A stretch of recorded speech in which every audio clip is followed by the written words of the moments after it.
News Delhi.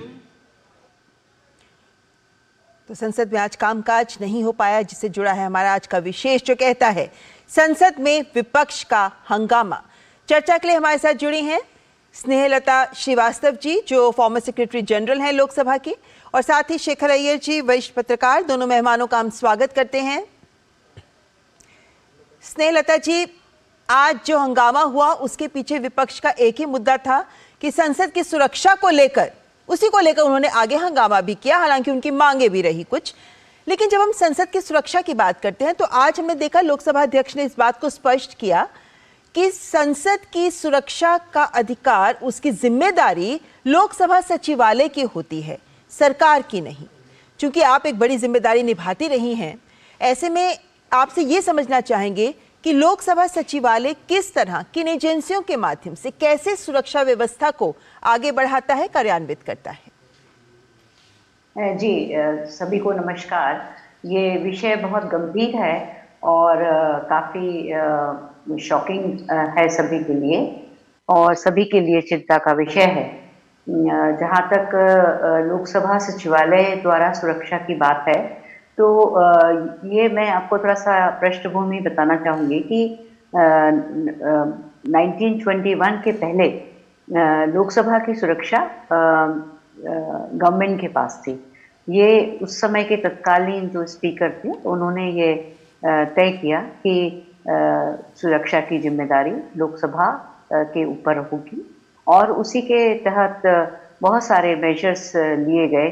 2001 के हमले के बाद इतने सालों तक ऐसी कोई घटना नहीं हुई, और काफ़ी सुरक्षा के कड़े उपाय और एनहांस की गई सुरक्षा को।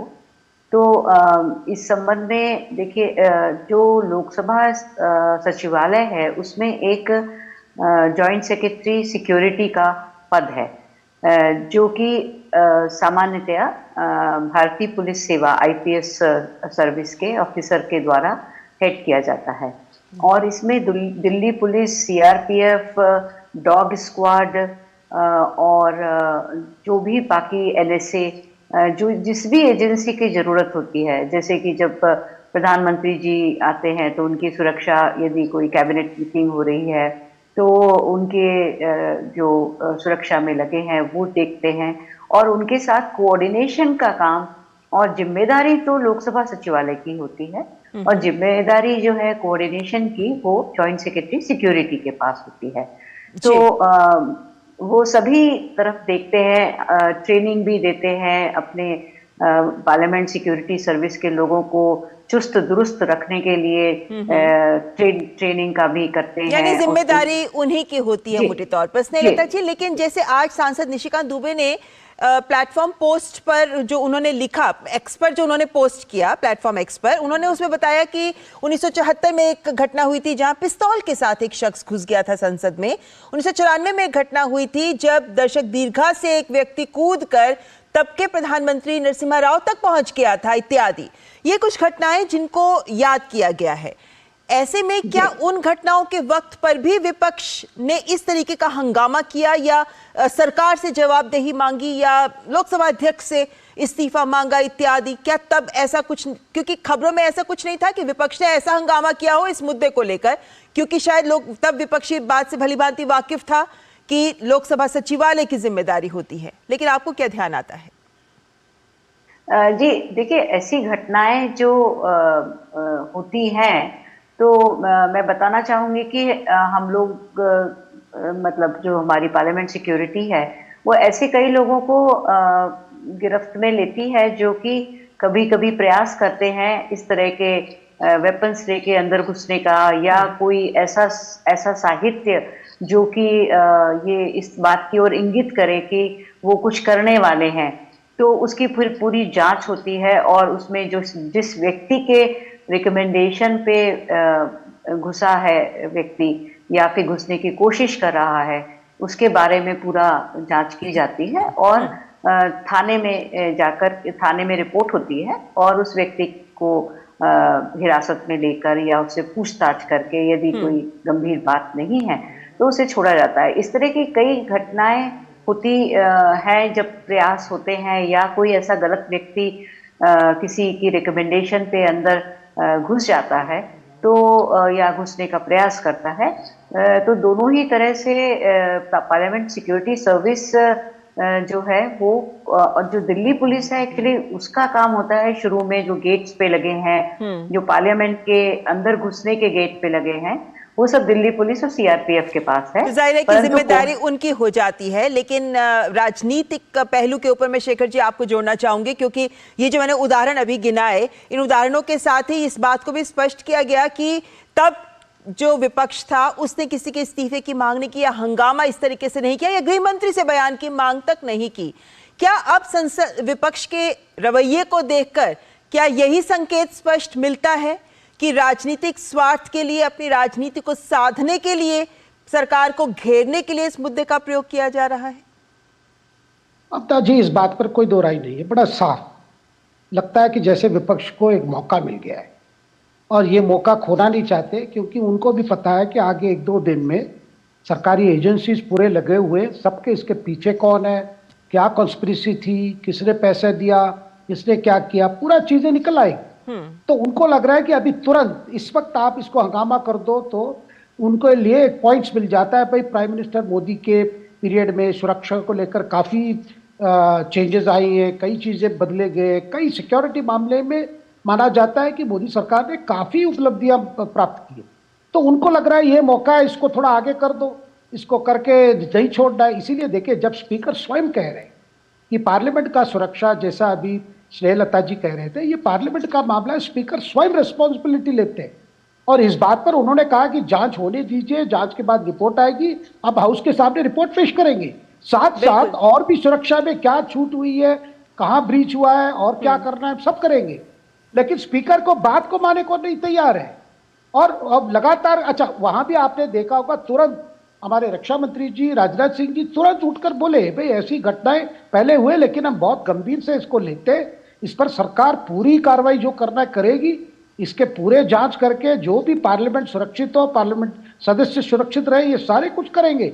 इसमें सरकार, मतलब आप सोच नहीं सकते सरकार कैसे इसको हल्का से लेगी, सरकार सीरियस नहीं। लेकिन विपक्ष को लग रहा है भाई आप जब तक चीजें पूरी कंप्लीट नहीं होती, और देखिए सरकार कोई अगर स्टेटमेंट भी दे, मान लीजिए गृह मंत्री स्टेटमेंट, क्या वो अधूरा स्टेटमेंट देंगे जो इनकम्प्लीट स्टेटमेंट हाउस को दे सकते हैं? जब देखिए, जब आप अगर एक स्टेटमेंट दे भी देंगे तो एक प्रकार से सिक्योरिटी एजेंसी की जो जांच हो रही है उस पर क्या असर होगा? देखिए सरकार सब कुछ करती है तो सोच समझ के करना पड़ेगा। एक इमरजेंट सिचुएशन है जहां पे आप देखिए 2 दिन में किसी तरह जो 5 व्यक्ति इन्वॉल्व थे सबको पकड़ लिया जी। ललित झा जो मेन हैंडलर कहा जा रहा है, जिसके पास सबकी मोबाइल थी, उनको भी पकड़ लिया है और आगे जांच जारी है। अगर राजनीतिकरण हो रहा है तो आप देखिए अभी क्या क्या निकल के आ रहा है। अब सब पड़े प्रताप सिब्बा के पास, भाई बीजेपी सदस्य ने दिया था पास, अब उनके खिलाफ कार्रवाई कीजिए। भाई हम जानते हैं शेखर जी शेखर जी, देखा जाए तो विपक्ष की चिंता जायज है, चिंता में गड़बड़ नहीं है कि भाई संसद की सुरक्षा का मुद्दा गंभीर है, लेकिन जो तरीका है और जो मांग है वो वाजिब नहीं दिखती है। लेकिन वही साथ में हम ये भी देखते हैं कि आज भी 2 बिल जिन पर चर्चा होनी थी, सोमवार को तो भारतीय न्याय संहिता और सीआरपीसी से जुड़े 3 बिल, उन पर भी चर्चा है, 15 घंटे भी उसके लिए दिए जा रहे हैं जैसा कि संसद से बताया गया है। इन सबके मद्देनजर क्या विपक्ष को भी सोचना चाहिए कि विधायी कामकाज को ना रोका जाए, क्योंकि वो तो जनहित में है?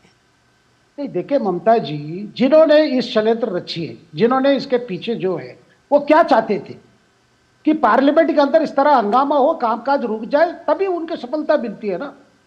कि 2 आदमी खूब के वहां के आंसू मतलब गैस छोड़ते हैं, उनका पर्पस क्या था कि पार्लियामेंट का काम पर एक बड़ा रुकावट लाओ, एक डर पैदा करो। तो इसलिए स्पीकर का अपील क्या था, भाई ये इस तरह की चीजों कर जब हो रही है तो हमें शांत रखना है, हमें नॉर्मल काम हमें करना है ताकि मैसेज भी जाए। ऐसी हटकरते से पार्लियामेंट काम रुकेगी नहीं। पार्लियामेंट बहुत बड़ा संस्था है।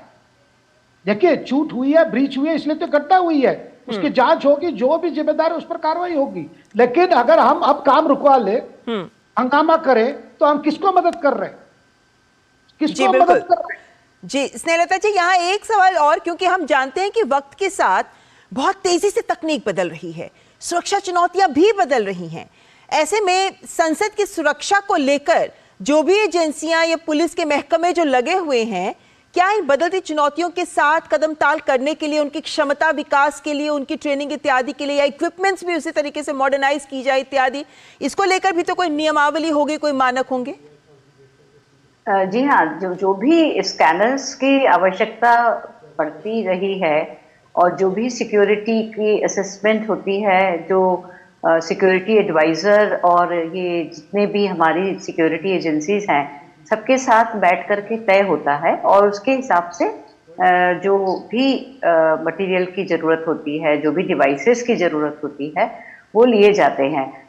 मुझे ऐसा लगता है कि चूंकि नई संसद बन रही थी और पुरानी संसद में इन्वेस्ट करना बहुत ज़्यादा लाजमी नहीं समझा गया होगा, तो इस वजह से उस समय थोड़ा सा जो डिले दिखता है वो हुआ हो सकता है।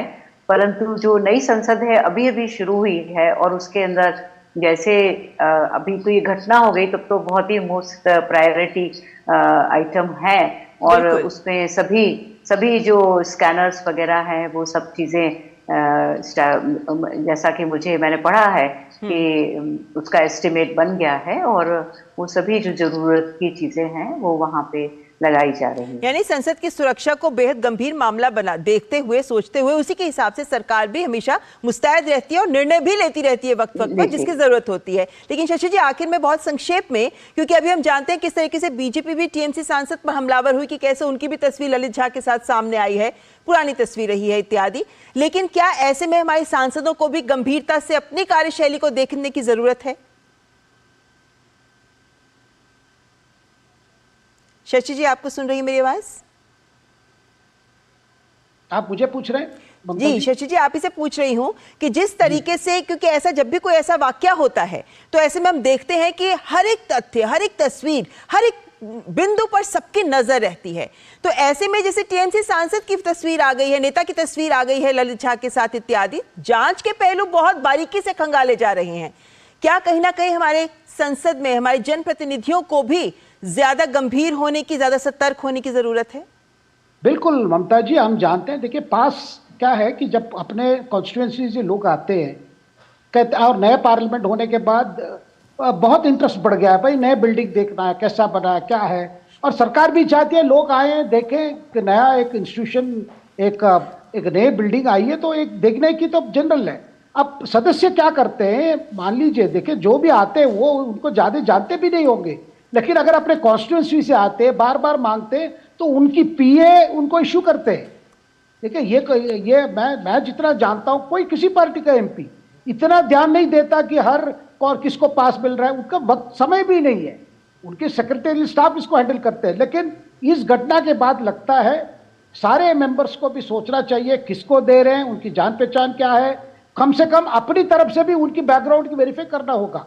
क्योंकि इस केस में हम देख रहे हैं कि एक बार पहले आ चुके हैं, एक रेकी भी किए हैं, तो इस तरह की बातें हैं। तो मेंबर्स का भी एक बहुत बड़ा दायित्व बनता है कि आप किसको पास दे रहे हैं, किसको दे रहे हैं। और अब क्योंकि मैं जानता हूं, बब्ता जी, बड़े में स्पष्ट करना चाहता हूं, मैं जानता हूं बहुत एमपीज अपने साइड करके फॉर्म दे देते हैं अपने पीएस को, वो हैंडल करते हैं अपने कॉन्स्टिट्यूंसी लोगों को जी।